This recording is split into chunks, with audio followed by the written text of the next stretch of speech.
идет, нет вообще.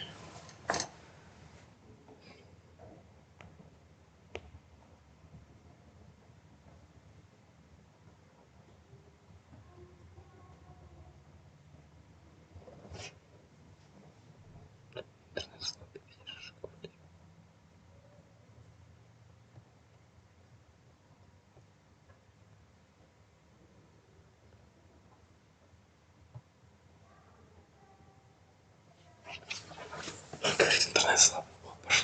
Пошло.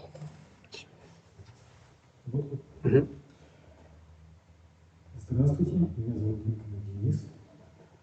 Я сотрудник Национального музея Удмуртской республики имени Кузибая-Герда, и сегодня у нас будет пленэр в прошлом.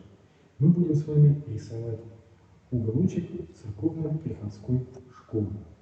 Работать я буду угольным карандашом, использовать буду также ластик. Мы используем угол экспозиции для нашего натурного рисунка. У нас будет фигура священника, стол, книга, доска, лавка. Вот. Композиция носит такой характер, как ученики видят преподавателя. С чего мы начинаем рисунок? Рисунок мы начинаем с того, что определяем высоту фигуры. То есть высота фигуры у нас ограничивается сверху камелавкой, это головной убор у священника. Вот. И вот здесь лавочка. Немножко, наверное, будет видно даже ножку с сапожками, где-то вот здесь. Так вот у нас обозначается здесь уровень плеч будет. И получается, что голова, лавка и пилот. В целом абрис получается вот такой. Священство обычно носило длинные волосы, то есть они были не коротко стрижены. Поэтому под прическу у нас тоже остается определенный запас объема. Сейчас видим руку. Одна рука у него будет за спиной для важности и солидности.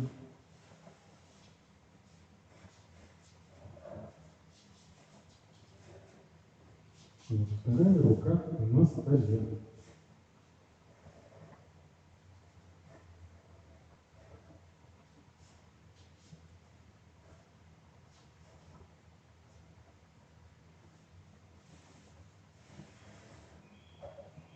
По этой линии у нас пойдет стол. Мы смотрим по перспективному сокращению, потому что я сижу, и у меня уровень глаз, он находится где-то на уровне пояса. Вот так. Соответственно, то, что ниже у нас из линии пойдет сокращение под таким углом.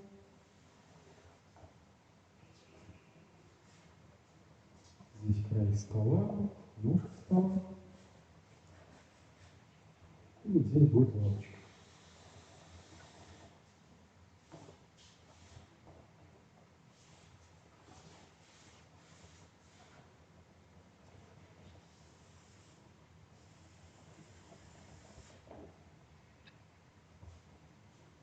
Там у нас еще границы уже видны на столе и попадают у нас в нашу картину.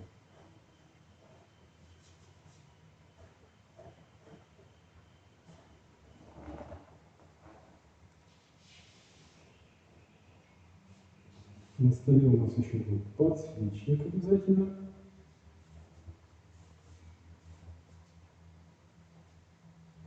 Потому что электричества в те годы в церковно-приходских школах не было. Поэтому свечи, керосиновые лампы, они как раз в обязательном порядке были. Потому что скажем, если занятия шли зимой, то темнело рано и требовалось дополнительное освещение.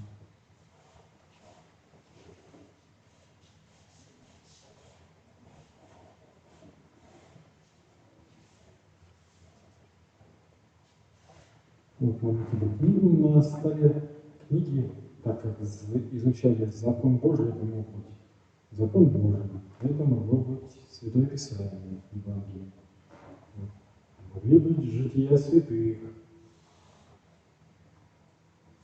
книги по арифметике, разные.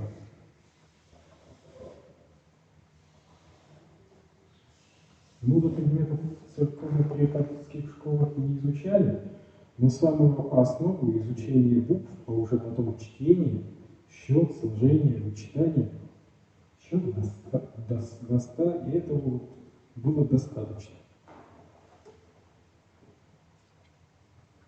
У меня лично бабушка одну из таких церковно-приходских школ закончила. У нее образование было 3 класса. Чисто писание было, писала достаточно красиво, но каких-то очень уж больших познаний, естественно, в церковно-приходских школах не было. Но даже это было большим благом для крестьян и крестьянских детей.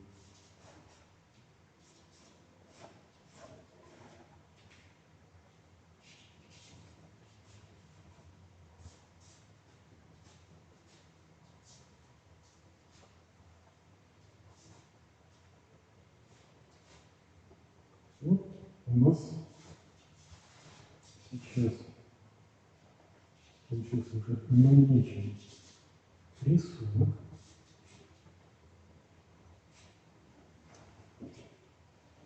И что сейчас можно будет сделать, это вводить тон,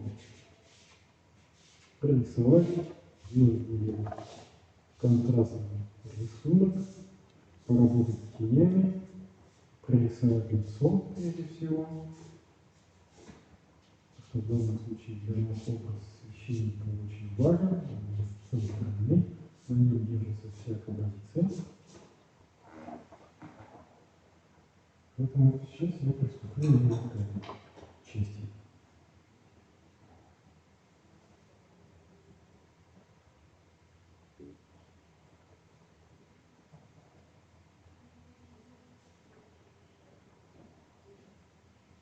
Намечаю нос, линию глаз, линию бровей.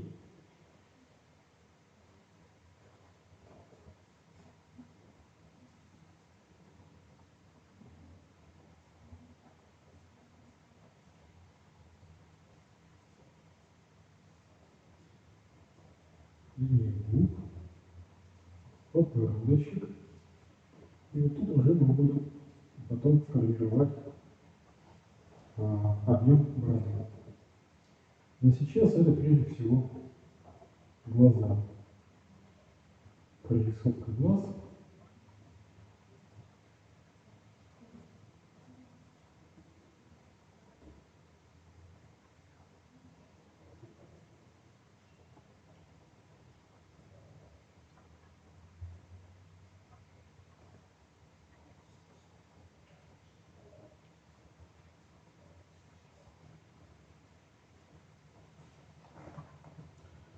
Церковно-приходские школы открывались всего по ходатайству священников к епархиальному училищному совету. Необходимо было заручиться поддержкой прихожан храма. Занятия в школах, при храмах и домах священников проводили сами церковнослужители и учителя, получившие разрешение от уездного училищного совета. Вот в данном случае мы изображаем с вами в роли преподавателя священника.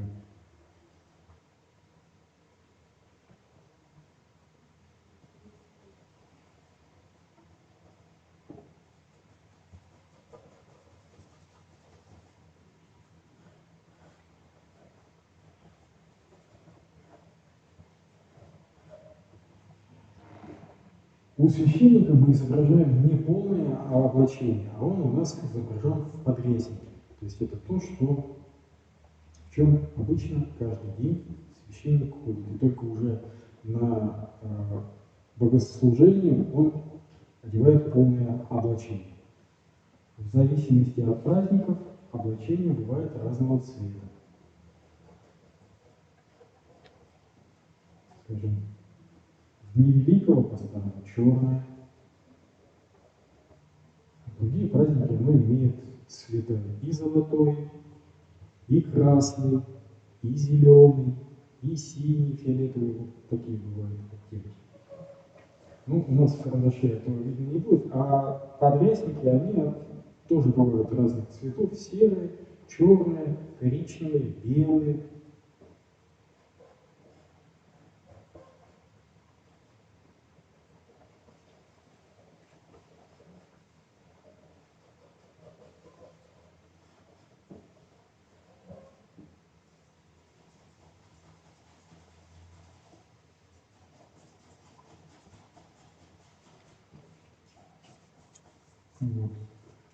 Вот.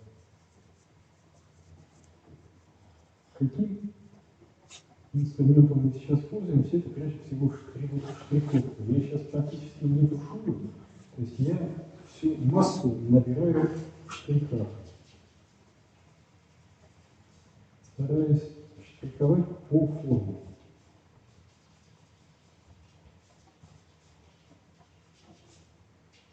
Чтобы лучше можно было подчеркнуть объем.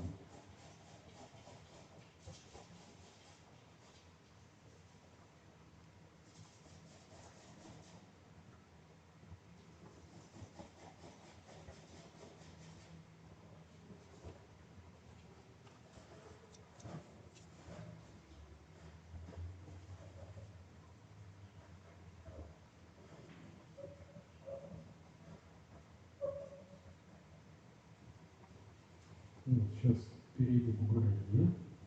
Немножко еще усилим линию бровей, глазницы слегка темнее, переносится легким тоном крови, тень, падающая от носа на верхнюю губу. Скулу также надо обязательно выглядеть.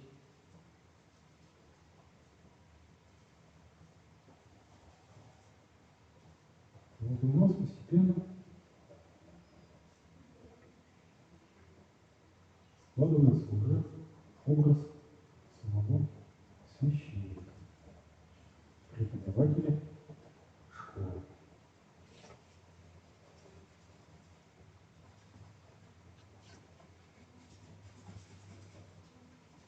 Естественно, подобные школы могли быть только в селах.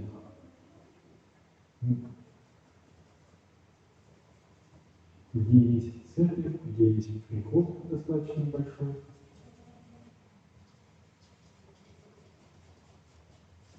В таких селах обучались дети не только этого села, но и близлежащих деревень.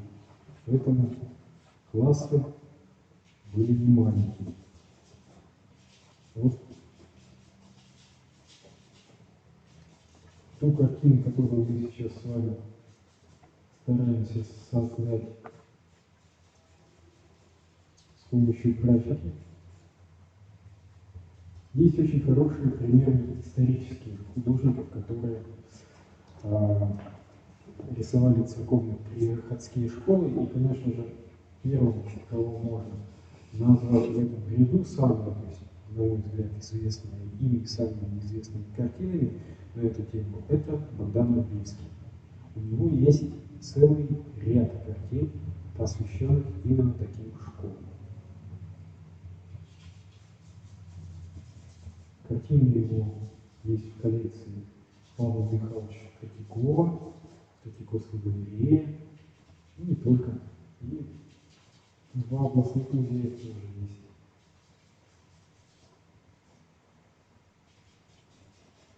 В общем-то, это художник, который свое творчество он положил вот как раз на алтарь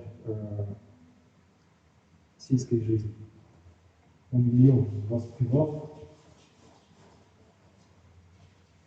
и достаточно успешно и выразительно.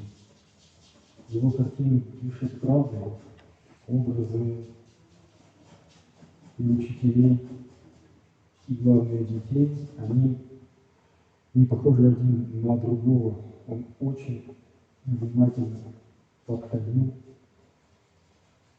к процессу создания своих картин. И вот у него таких зарисовок и этюдов было много, потому что только с хорошим эскизным и зарисовочным материалом можно создать картину, которая не оставит тебя равнодушным.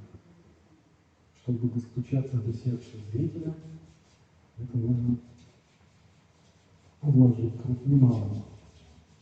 Ну и главное, душу. То есть видно, что по его картинам, что он очень сильно любил те образы, которые создавал.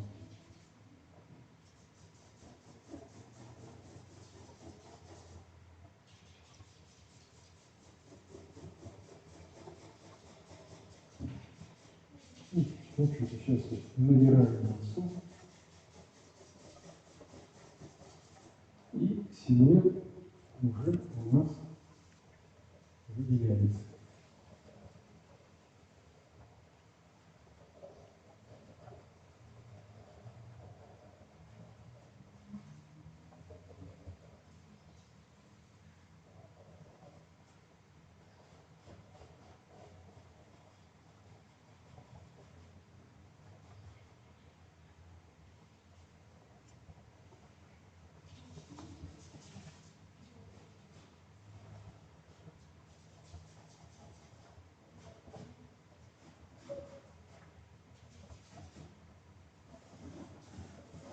Сейчас перейдем к линии стола.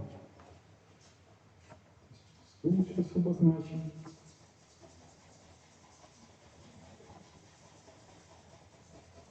Направление штриховки у нас подчеркивает плоскость.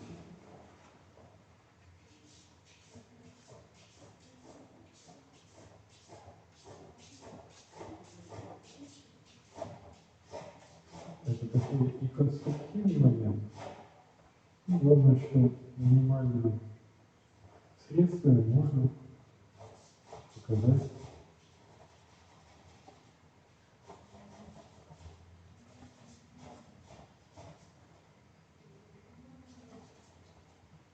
объем предмета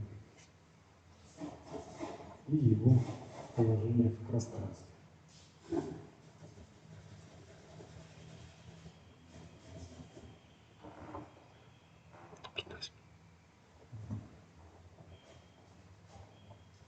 Вот немножко наметим тени, падающие от стола на плоскость от столешницы на основу. Да. И сейчас мы перейдем к черной и грифельной доске. В школах обычно писали на доске мелом.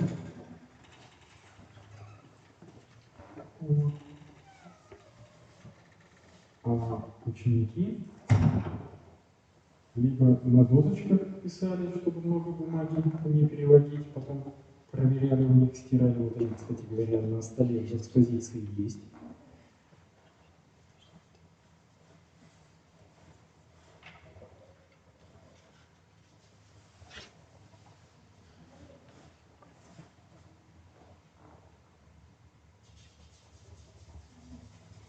И, конечно же, чернилами на бумаге. Сейчас обозначим досочку. При этом обойду силуэт свечи.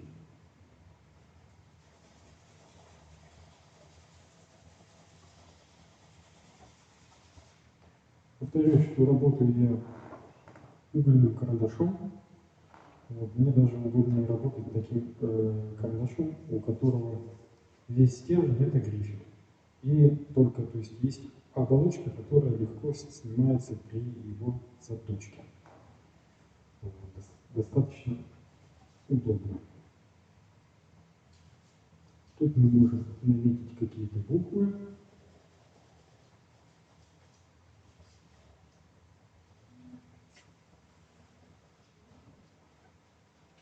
Ас, руки видим, глаголь добро.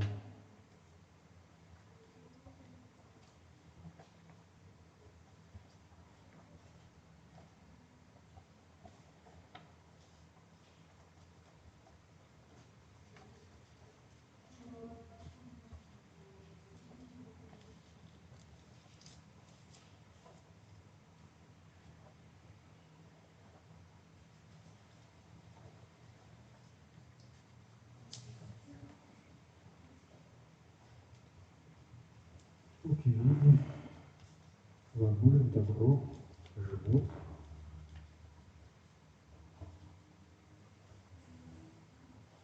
В церковно-приходских школах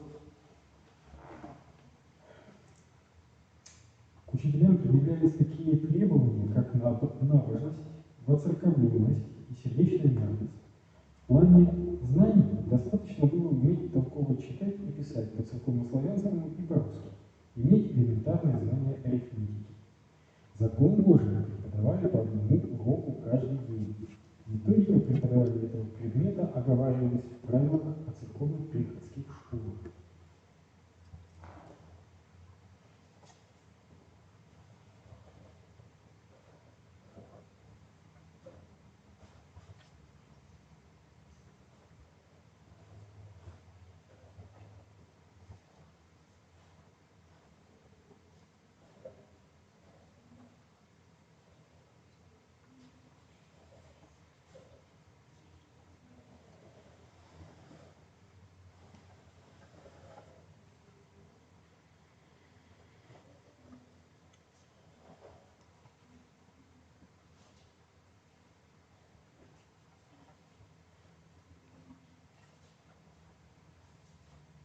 Вот сейчас какой-то элемент надписи постараюсь наметить на доске и обойти его темным силуэтом доски, чтобы он читался светлым на темном.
Вот это у нас тон доски.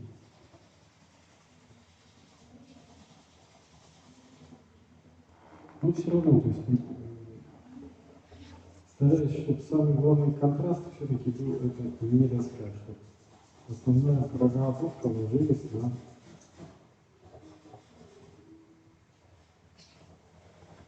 фигуры священника. Вот. Что еще можно сделать? Его можно падающую тень на стене.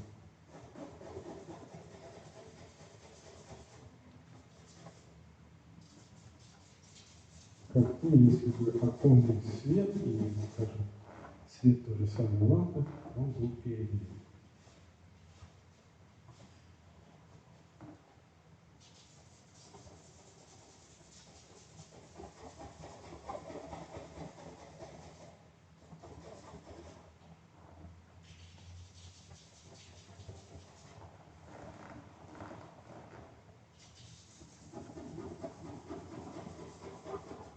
Продолжаем забирать пломбу.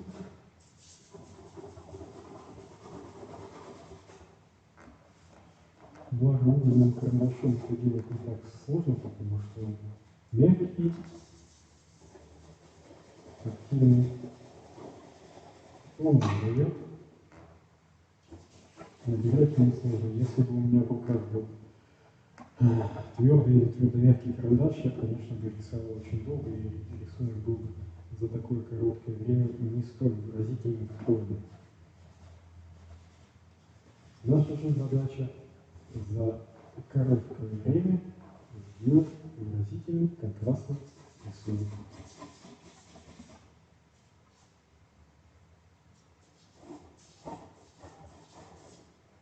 Вот здесь можно даже положить дощечку, на которой пишут нам ученики.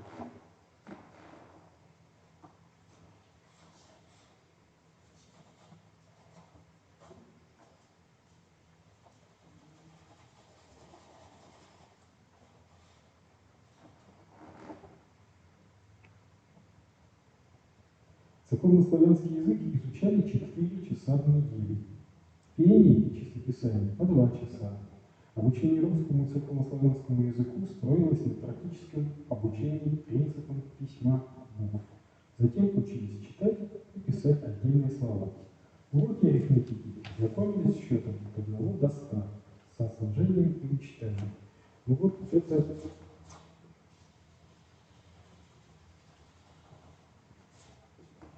практика, она была очень важной, нужной и действенной.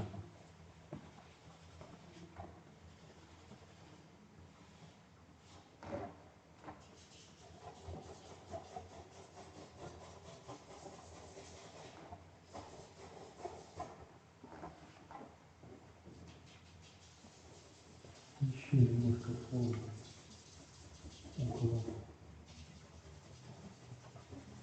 фигуры учителя.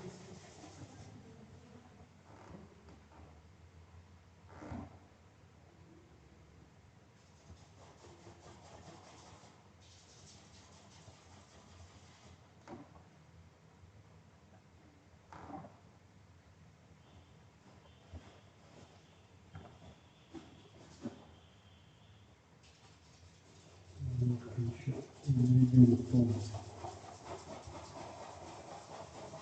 здесь обобщающий, то есть пообрезник у нас все-таки будет темненький.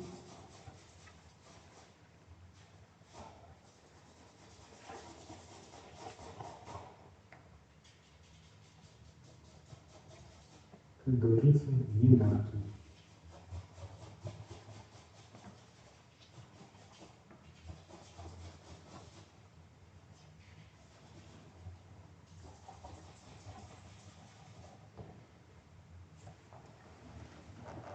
Что еще можно нарисовать? Можно нарисовать, скажем, к примеру, край лампы висящей. Красивый, подвесной.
Использовался материал в обучении, метод зазубривания материала. Между уроками были перерывы.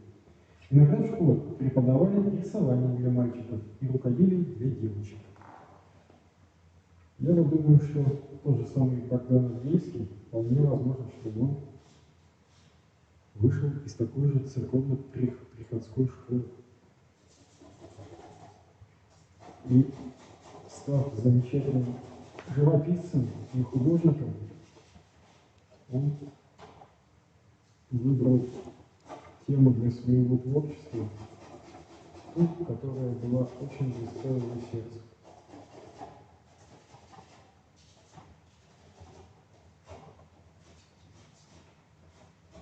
Вот посмотрите, то есть что у нас мы в итоге по завершению нашего рисунка имеем.